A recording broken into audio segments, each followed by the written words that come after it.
Hey guys, welcome back to Pramod's Playbook. So SRH versus CSK అందరూ almost వాళ్ళ top ఫోర్లో అయితే ఖచ్చితంగా ఉంటుంది అనుకున్నారు సీజన్ ముందు, కానీ ఇప్పుడు చూస్తే almost half the season end అయిపోయింది and both the teams are very unlikely to make it to the play offs.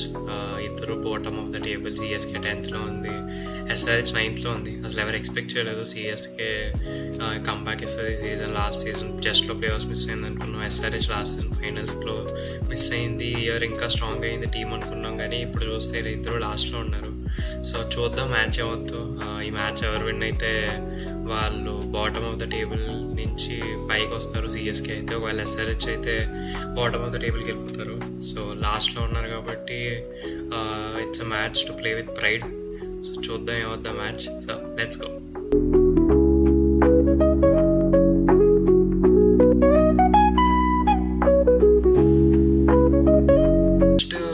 SRH గురించి మాట్లాడదాం. నిన్న ఎస్ఆర్హెచ్ ఆడారు ముంబైతోని. Almost humiliating match. ఏంటి 49కి ఎక్కడ ఆల్అౌట్ అయిపోతారు, 49 కూడా కొట్టరేమో అన్న సిచ్యువేషన్లో క్లాసన్ ఇంకా అభినవ్ మనోహర్ ఒక 100 ఆల్మోస్ట్ 99 రన్స్ పార్ట్నర్షిప్ ఇచ్చారు కాబట్టి ఆ హ్యూమిలియేషన్ అనేది తప్పుకున్నారు. కానీ ఆ పిచ్ మీద 140 ఇట్స్ నోవేర్ ఇనఫ్. సో అక్కడే మ్యాచ్ ఆల్మోస్ట్ ఫస్ట్ ఇన్నింగ్స్లోనే ఓడిపోయారు. దాని తర్వాత జస్ట్ ముంబై ఇండియన్స్ ఇంకా ఎంత ఫాస్ట్గా ఫినిష్ చేసుకుంటారో ఇంకా అలా స్లోగా ఆడుకుని ఫినిష్ చేసుకున్నారు. అలా స్లోగా ఆడినా కూడా 15th ఓవర్కి కంప్లీట్ అయిపోయింది. సో అది మ్యాచ్ పరంగా అది ఎస్ఆర్హెచ్ పరంగా batting is a huge problem. Ishan Kishan అసలు ఏం చేశాడో ఏంటో, అసలు అక్కడ ఏమవుతుందో నాకు మాత్రం తెలీదు. నాకు లిటరల్లీ ఫోన్ ఎరకొట్టాలన్నది కోపం వచ్చింది ఆ రోజు మ్యాచ్ చూసినప్పుడు. అసలు లిటరలీ ఏంటో అది నాకు అర్థం కావట్లేదు. నితీష్ కుమార్ రెడ్డి కూడా ఆ టెస్ట్ సెంచరీ కొట్టిన తర్వాత ఇప్పటిదాకా అయితే మళ్ళీ ఒక నాక్ కూడా లేదు. ఆల్మోస్ట్ 4-5 months అయిపోతుంది 100 వచ్చి. దాని తర్వాత ఒక నాక్ కూడా లేదు. అభిషేక్ ఒక మ్యాచ్ ఆడాడు, ట్రావెల్ స్టార్టింగ్లో కొంచెం ఇచ్చాడు, కానీ ఇప్పుడు మళ్ళీ కన్సిస్టెంట్గా స్టార్టింగ్లోనే అవుట్ అయిపోతున్నాడు. ఎటొచ్చి క్లాస్ అని ఒకడు, అనికేత్ వర్మ ఒకడు, లాస్ట్ మ్యాచ్ అభినవ్ మనోహర్ ఒకడు. వీళ్ళు ఏదో కొద్ది గొప్ప బ్యాటింగ్ పరంగా ఏదో కన్సిస్టెంట్గా అట్లీస్ట్ 30 runs అయినా కొడుతున్నారు. వీళ్ళు అయితే మిగతా బ్యాట్స్మెన్స్, టాప్లో బ్యాట్స్మెన్స్ అయితే ఒక మ్యాచ్ అయితే 100 కొట్టారు. ఇషాన్ కిషన్ లేకపోతే అభిషేక్ శర్మ ఇద్దరు 100 కొట్టిన మ్యాచ్ ఒకటి విన్నారు. కానీ తర్వాత ప్రతి మ్యాచ్ ఆల్మోస్ట్ సింగిల్ డిజిట్స్కి అవుట్ అయిపోతున్నారు మొత్తం టాప్ ఆర్డర్ అంతా. సో లిటరలీ కొంచెం సెటిల్ అయ్యి కొంచెం ఒక 2-3 hours తర్వాత నిజంగా రన్స్ కొట్టడానికి ట్రై చేసినా అట్లీస్ట్ ఇలాంటి హ్యూమిలియేషన్స్ అవ్వవు. ఫస్ట్ బాల్ నుంచే ఇలా కొట్టేద్దాం, ఫస్ట్ బాల్ నుంచే ఇచ్చేద్దాం అనుకుని చాలా సిల్లీగా అవుట్ అవుతున్నారు. దాని తర్వాత ఇంకా నెంబర్ 3, నెంబర్ 4లో ఇషాన్ కిషన్ అండ్ ఇంకా నితీష్ కుమార్ రెడ్డి అయితే ఇంకా చెప్పక్కర్లేదు, చాలా దారుణంగా ఆడుతున్నారు. బౌలింగ్ పరంగా లాస్ట్ మ్యాచ్ చూసి నేను బౌలింగ్ పరంగా ఏం చెప్పేది కూడా ఏం లేదు. ఆ బౌలింగ్ చేసేదే ఉంది నిజంగా. 140 స్కోర్ కొట్టారు. ఆ పిచ్, అదే పిచ్ మీద 240 కూడా డిఫెండ్ చేయలేదు పంజాబ్.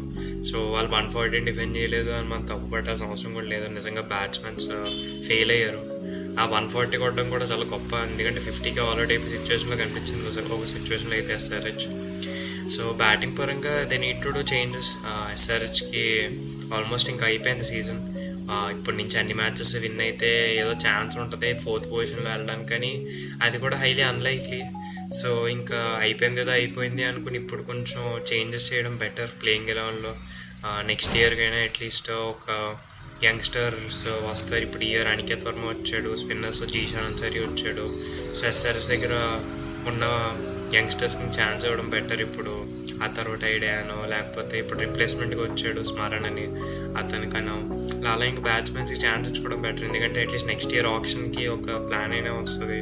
ఈ మ్యాచెస్ ఇంకా నెక్స్ట్ ఇయర్కి ప్లానింగ్ వాడుకోవడం బెటర్ నన్ను అడిగితే. సేమ్ విత్ సిఎస్కే కూడా ఆల్మోస్ట్ ఎస్ఆర్ఎస్ సిచ్యువేషన్ కూడా ఉంది. ఈ సీజన్ ఎక్కడ తప్పు వెళ్ళిందో నాకు తెలీదు. ప్రాబబ్లీ ఆప్షన్లోనే మిస్టేక్స్ చేసి ఉండొచ్చు. ఇప్పుడు వాళ్ళు మెయిన్లీ ఇండియన్ బ్యాట్స్మెన్స్ కొనుక్కున్న వాళ్ళు ఎవరు పర్ఫామ్ చేయట్లా. ఇప్పుడు రాహుల్ త్రిపాఠి అనో లేకపోతే హుడా అనో లేకపోతే విజయ్ శంకర్ అనో వీళ్ళ మీద హోప్స్ పెట్టుకుని కొన్నారు, కానీ ముగ్గురు పర్ఫామ్ చేయలేదు. ముగ్గురు ఎక్స్ఎస్ఆర్హెచ్ ప్లేయర్సే, బట్ ముగ్గురు పర్ఫామ్ చేయలేదు. ఇప్పుడు యంగ్స్టర్స్ ఆయుష్ మాత్రే అని ఒక ప్లేయర్ వచ్చాడు, ఈజ్ డూయింగ్ వెల్. మన తెలుగు అతను షేక్ రషీద్ తను కూడా బాగా ఆడుతున్నాడు. సో యంగ్స్టర్స్కి ఛాన్స్ ఇస్తే వాళ్ళు పర్ఫామ్ చేస్తున్నారు, అంతేగాని ఎక్స్పీరియన్స్ ప్లేయర్స్ ఇద్దరు టీమ్స్ నుండి పర్ఫామ్ చేయట్లే. ఇద్దరికి సేమ్ కన్సర్న్ బ్యాటింగ్ పరంగా. బౌలింగ్ పరంగా నేను ఇద్దరిని పెద్ద తప్పు పట్టను. ఇప్పుడు ఎస్ఆర్హెచ్ బౌలింగ్ స్టార్టింగ్లో మరీ దారుణంగా కనిపించింది, కానీ ఇప్పుడు they are doing much better. CSK starting నుంచి మంచి బౌలింగే ఉంది. నూరాన్ అయినా లేకపోతే ఇప్పుడు ఏంటి కలీరన్ అయినా ఇప్పుడు అంశుల్ కంబోజ్ అయినా బాగానే పర్ఫామ్ చేస్తున్నారు బౌలింగ్ పరంగా.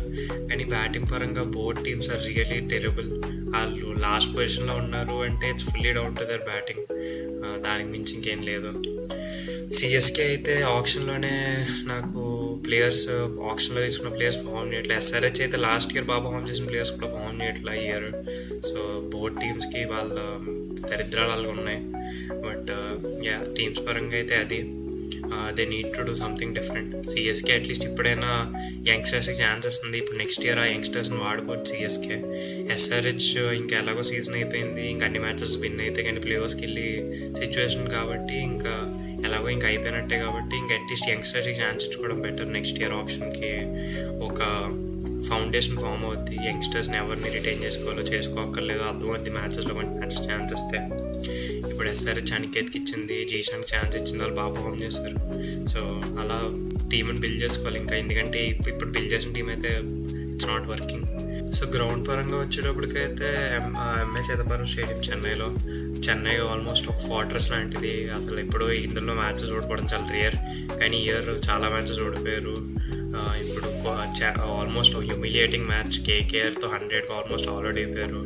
ఆర్సీబీతో ఓడిపోయారు. ఆర్సీబీ అసలు ఐపీఎల్ స్టార్టింగ్ సీజన్ తప్ప మళ్ళీ ఇప్పుడు విన్ అవ్వలే. సో చెన్నైకి ఒక ఫార్ట్రెస్లో ఉండేది, ఇప్పుడు they are not able to even win one match there. So Chennai పరంగా పిచ్ చూసుకుంటే కొంచెం అన్ప్రిడిక్టబుల్ అయినా చెప్పొచ్చు. కొన్ని మ్యాచెస్ 150 కొడుతున్నారు, కొన్ని మ్యాచెస్ 190కి వెళ్తుంది. ఇప్పుడు దాకా 200 అయితే క్రాస్ అవ్వలేదు ఆ పిచ్ మీద. సో ఎస్ఆర్హెచ్ బ్యాట్స్మెన్స్కి అది ఒక హ్యూజ్ డిసడ్వాంటేజ్, ఎందుకంటే వాళ్ళు బ్యాటింగ్ పిచ్చెస్ ఫ్లాట్ పిచ్చెస్ ఉంటాయి, కానీ వేరే పిచ్చెస్ మీద ఆడలేకపోతున్నారు. కొంచెం బాల్ స్టిక్ అయ్యి కొంచెం బాల్ స్లోగా వస్తుంటే మాత్రం వాళ్ళు ఆడలేరు.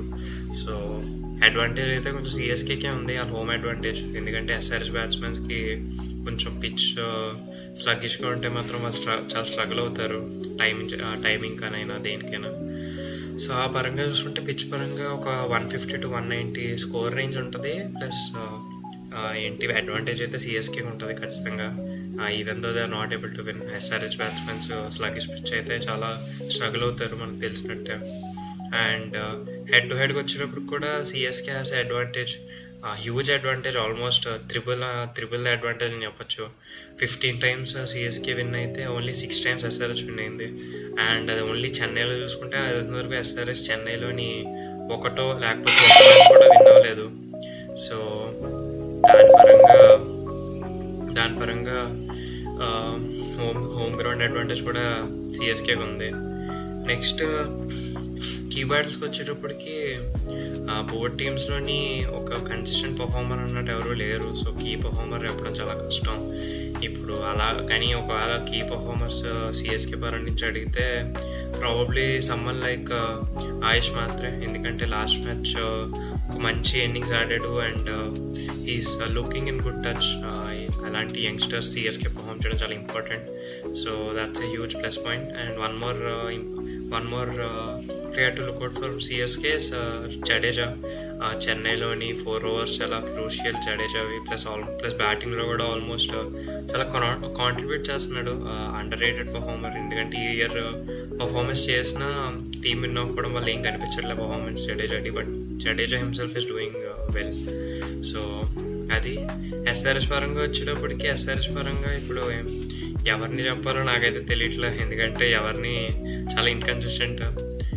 బట్ ఒకవేళ ఒకరిని ప్రిడిక్ట్ చేయమంటే probably go with someone like Harshal Patel, ఎందుకంటే హర్షల్ పటేల్కి చెన్నై పిచ్ కొంచెం సూట్ అవుతుంది బౌలింగ్కి, కట్టర్స్ అయినా స్లోవర్ బాల్స్ అయినా. సో ఎస్ఆర్హెచ్ నుంచి one player to watch for is Harshal Patel. And అది players to watch out for. Toss అయితే నేను చెప్పాను కదా ఒక 190-160 రేంజ్ మధ్యలోనే ఉంటుంది స్కోర్. సో ప్రాబబ్లీ వాళ్ళు టాస్ విన్ అయ్యి బౌలింగ్ చేయడం ట్రై చేస్తారు. బౌలింగ్ చేసి ఎంత తక్కువ స్కోర్కి అయితే అంత తక్కువ స్కోర్కి రిస్ట్రిక్ట్ చేసి స్లోగా బ్యాటింగ్లోని ఇన్నింగ్స్ని పేస్ చేసుకుని ఫినిష్ చేద్దాం అనుకుంటారు రెండు టీమ్స్. సో టాస్ విన్ అవ్వడం చాలా ఇంపార్టెంట్. క్లైమేట్ కండిషన్స్ కూడా రెయిన్ వెదర్ ఫోర్కాస్ట్లో రెయిన్ ఏం కనిపించట్లేదు. So it's can be a normal good match. And playing ఎలెవెన్కి వచ్చేటప్పటికి ఎస్ఆర్హెచ్లో నేను చాలా ప్లేయింగ్ ఎలెవెన్లో చేంజెస్ చేశాను. ఎస్ఆర్హెచ్లో చేస్తారో లేదో తెలియదు, కానీ నేను చెప్పాను కదా యంగ్స్టర్స్ ఛాన్స్ ఇవ్వడం బెటర్ ఇంకా అని. So Nitish Kumar Reddy and Ishan Kishan are not gonna be in the 11. Ishan Kishan అయితే మెయిన్లీ ఉండకూడదు నన్ను అడిగితే. లాస్ట్ మ్యాచ్ అలా చేసాక అట్లీస్ట్ 2-3 మ్యాచెస్ అయినా బయట కూర్చోబెట్టాలి, ఆ సీరియస్నెస్ తిరిగి తేయడానికి. ఆ ఫీలింగ్ రావాలి, తనకు లోపల నుంచి ఆ ఫైర్ అన్నది పుట్టాలి. ఇలా నేను పర్ఫామ్ చేయకపోతే టీంని తీసేయగలరని. సో ఆ భయం అన్నది ఉంటే కొంచెం ఒళ్ళు దగ్గర పెట్టుకుని ఆడతాడు. So Ishan Kishan surely be removed after last matches. Dreadful performance అని చెప్తా. సో అలా అనుకుంటే అభిషేక్ శర్మ, ట్రావిస్ హెడ్ వీళ్ళని రిమూవ్ చేయడం కష్టం, ప్లస్ వీళ్ళు రిమూవ్ చేయరు. So Abhishek Sharma, Travis Head. Number 3లో new player Atharva Taide last year PBKS ఆడాడు, ఎస్ఆర్హెచ్ మీద 50 కొట్టాడు అగేన్స్ట్ ఎస్ఆర్హెచ్ పీబీకేఎస్ ఆడుతూ. Next one more player Smaran, తను కూడా ఇప్పుడు రిప్లేస్మెంట్గా వచ్చాడు. Highly rated. ఆర్సీబీ ఫ్యాన్స్ అయితే చాలా హైలీ రేట్ చేస్తారు, ఎందుకంటే ఆర్సీబీ ఆల్మోస్ట్ కొనుక్కుంది ప్లేయర్ని. బట్ లాస్ట్లో మిస్ అయ్యారు, లాస్ట్లో తీసుకుందాం అనుకుని తీసుకోలేదు. బట్ కర్ణాటకలో చాలామంది హైలీ రేట్ చేస్తారు. సో ఈ మ్యాచ్ ఛాన్స్ రావాలి నా పర్సనల్ ఒపీనియన్లో అయితే. Next number 5 last match saviour Henry Klaasen. Number 6లో అనికేత్ వర్మ, నెంబర్ 7లో అభినవ్ మనోహర్, నెంబర్ 8లో ప్యాడ్, నెంబర్ 9లో హర్షల్, 10లో జయదేవ్ ఉనట్కట్, 11లో జీషాన్ అన్సారీ, 12లో ఇషాన్ మలింగ. బట్ ప్రాబబ్లీ ఇప్పుడు అలా చూసుకుంటే ఒక పేసర్ని డ్రాప్ చేసి ఒక స్పిన్నర్ని కూడా తెచ్చుకోవచ్చు వాళ్ళ స్పిన్ కండిషన్స్ హెల్ప్ అవుతుండే అంటే. సో రాహుల్ చౌహార్ కూడా ప్లేయింగ్ ఎలెవెన్లో ఉండొచ్చు, బట్ షార్ట్ కాదు కాబట్టి నేను కన్ఫామ్గా చెప్పట్లా. సిఎస్కే దగ్గరికి వచ్చేటప్పటికి they probably go with the same team, ఎందుకంటే వాళ్ళకు కూడా they have nothing to lose. And వాళ్ళు యంగ్స్టర్స్కి ఛాన్స్ ఇస్తున్నారు, అండ్ ఇచ్చిన యంగ్స్టర్స్ బాగా పర్ఫామ్ చేస్తున్నారు. ప్లస్ వెటరన్స్ని డ్రాప్ చేయడానికి రీప్లేస్మెంట్స్ కూడా ఎవరు లేరు కాబట్టి రచిన్, షేక్ రషీద్, ఆయుష్ మాత్రే. నెంబర్ 4లో శివం, నెంబర్ 5లో విజయ్ శంకర్, నెంబర్ 6లో Jadeja, number 7 Dhoni, number 8 Overton, number 9లో నూర్ అహ్మద్, నెంబర్ 10లో పత్రానా, నెంబర్ 11లో ఖలీల్, అండ్ నెంబర్ 12లో అంశుల్ కంబోజ్.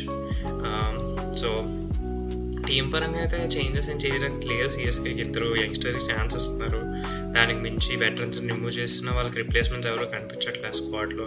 సో వాళ్ళకి కూడా ఇంకా no other choice but to go with the same 11. Last match ఓడిపోయినా కూడా ముంబైతో.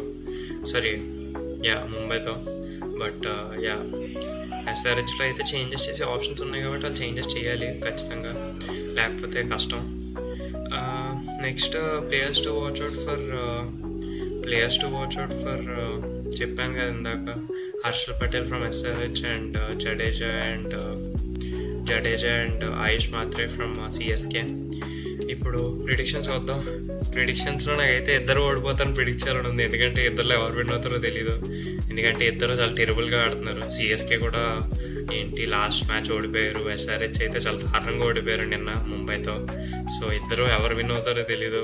Who performs the least worst ఆ డేలో వాళ్ళు విన్ అయ్యేలా ఉంది. And probably more down to toss కూడా. టాస్ ఎవరు విన్ అయ్యి బౌలింగ్ తీసుకుంటే వాళ్ళు ఎక్కువ విన్ అయ్యచ్చు అని చెప్తాం. బట్ ఒకవేళ ఒకరిని పిక్ చేయాలి అంటే I will go with my gut SRH.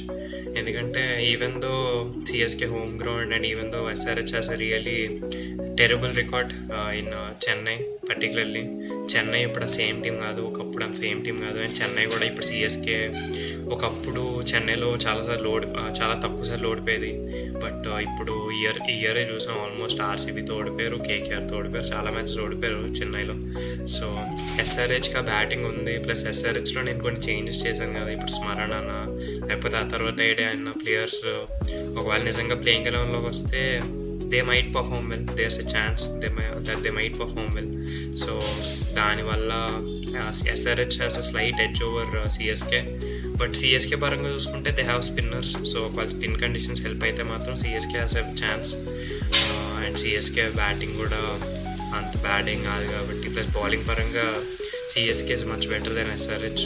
Khaleel అయినా, నూర్ అయినా, లేకపోతే అంశుల్ కంబోజ్ అయినా, they doing really good. So but still I think ఈ ఎస్ఆర్హెచ్లో న్యూ డెబ్యూటెంట్స్ ఎవరు ఆడతారో they might have a huge game. So ఆ రీజన్తో ఈ ఎస్ఆర్హెచ్ మైట్ విన్ అని అనుకుంటున్నాను, ఎందుకంటే CSK struggling as much as SRH. So ఏదో ప్రైడ్ కోసం గేమ్ అంతే, ఎవరు ఓడిపోతే వాళ్ళు లాస్ట్కి వెళ్ళిపోతారు కాబట్టి ఇంక విన్ అవ్వాలి అంతే, కానీ ప్లే ఆఫ్స్ అయితే ఇద్దరికి అవుట్ ఆఫ్ రీచ్ అనే చెప్పొచ్చు. సో అది నా ప్రిడిక్షన్. సో చూద్దాం ఏమవుద్దాం మ్యాచ్లో. నా వీడియోని వస్తే లైక్ చేయండి, షేర్ చేయండి, సబ్స్క్రైబ్ చేయండి. అండ్ ఇలాంటి ప్రివ్యూస్ రోజు వస్తాయి, సో నోటిఫికేషన్ ఆన్ చేసుకోండి. And I'll see you guys tomorrow.